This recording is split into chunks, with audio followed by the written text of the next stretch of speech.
But we're going to talk about Ghana as far as investing and business and all this. But I do think that it's important to highlight the historical importance of Ghana specifically, because it does play a tremendous role as far as Black people in America and Black people in just the Western Hemisphere in general, right? Because we talk about the slave dungeons, then we talk about Kwame Nkrumah, who was actually, I think he was educated in Lincoln University? Lincoln University, yeah. Which is the first HBCU. My sister actually went to Lincoln. So there's a lot of cross connections between Ghana and America. So give us some history, please.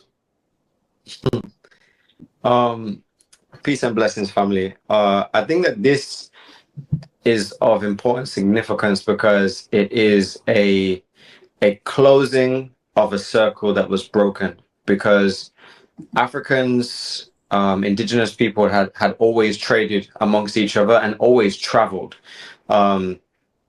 Musa, everybody's familiar with Musa, but Abu Kari the second had sent 2,000 ships over to America before Columbus had even got there. He was, I think it was Musa's uncle.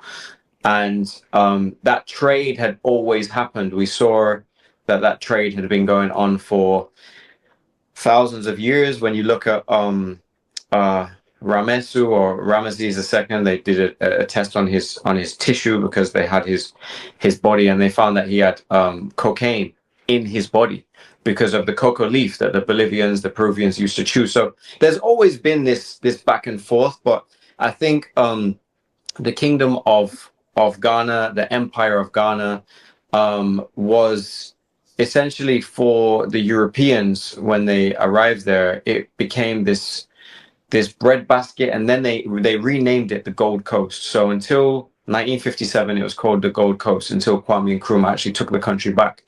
And during that period of time, while it was the Gold Coast, what had happened was Europeans were taking as much out of Ghana as possible in terms of gold. They had the gold mines that they were basically robbing for many, many years. But before that, when they first were colonizing there, they were robbing people. And a lot of our ancestors came from Ghana.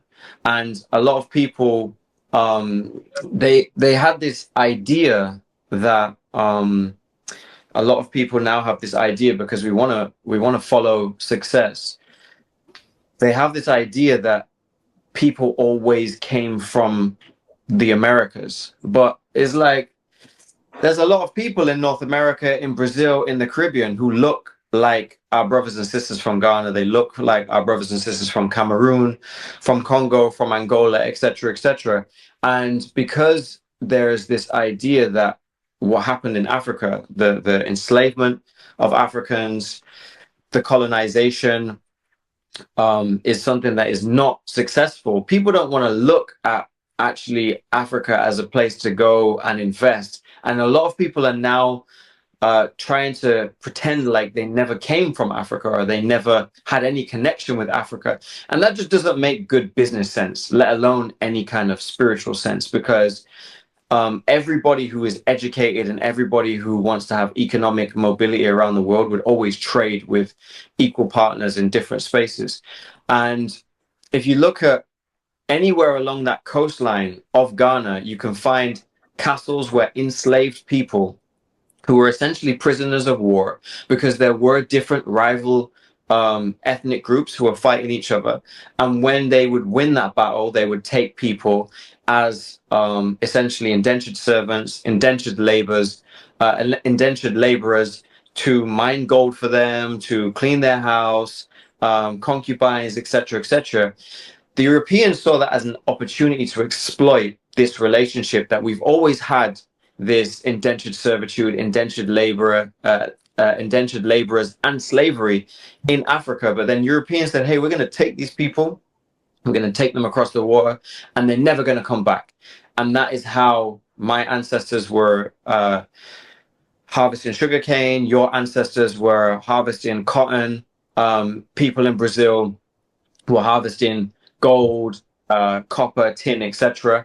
And that was going on for hundreds of years. So the year of return in Ghana was basically an opportunity to connect the diaspora with the motherland, because it was 1619, I think, the first 18 enslaved Africans arrived in Jamestown, and then it was 2019 we had this government of Ghana calling for their people to come home. But just to give you some context, there was an empress in Ethiopia called Empress Zeweditu. I think that's how I say her name, Zewditu, who in around 1920 was writing letters to African Americans, Afro Brazilians, Afro Caribbeans, and saying, "Hey, come home to Ethiopia." This was the first time that any African, she was an empress, any African leader had said to the diaspora, "Come back home." That actually inspired Marcus Garvey to create the UNIA, the United Negro Improvement Association. And Marcus Garvey was actually speaking with her back and forth. And Marcus Garvey created this huge community, many chapters, and business, the Black Star Liner, to try and bring Africans home and bring resources from Africa. So Marcus Garvey was actually the inspiration for Kwame Nkrumah to have the Black Star in the flag of Ghana and many other African countries. Marcus Garvey was a Pan-African, he was a Jamaican, and in Rasta, he's hailed as one of the greatest leaders within the community of Rastafari. He was one of the first Pan-Africans. And where you have Kwame Nkrumah now, who's inspired by Marcus Garvey, and then in 1957 leads a revolution to decolonize Ghana. Ghana was the first country in Africa to decolonize. Little Ghana at the time was way smaller than it is now. Was the first to fight and say no more, and we're kicking Europeans out. And now we're in an amazing space where people are starting to want to come home, and they're starting to want to see where they're from. In 2019, I had the pleasure of being part of a delegation to bring the Prime Minister of Barbados to Ghana, and we brought the bones and some remains of ancestors from Barbados and buried them, because I was born in Barbados, and buried them back in Ghana. And at the same time, we created a bilateral trade agreement between Barbados and Ghana, but this should exist for all African countries and all of its diaspora. And so now I think we're in a position where if we want people to come home, not only do we have to invite them, but we also have to provide them with homes. We have to provide them with economic opportunity. We have to provide them with legality and citizenship. And actually next week, I'm part of a citizenship, which I'm very proud of, because being born in Barbados and having family from Barbados and Jamaica, now I actually get to go home, because when our ancestors were being stolen and being taken across the ocean, they weren't trying to be American. They weren't trying to be Brazilian. They weren't trying to be Jamaican. They were trying to get back home.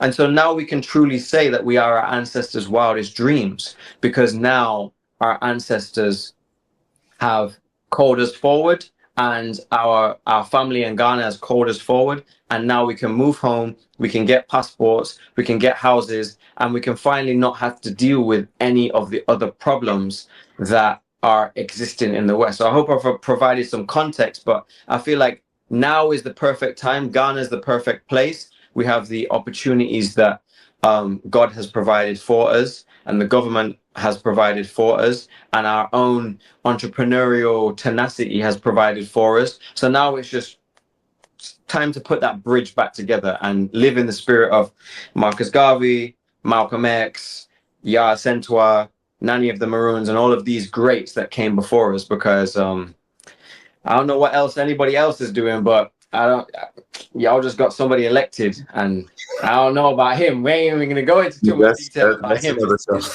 It's time to go home.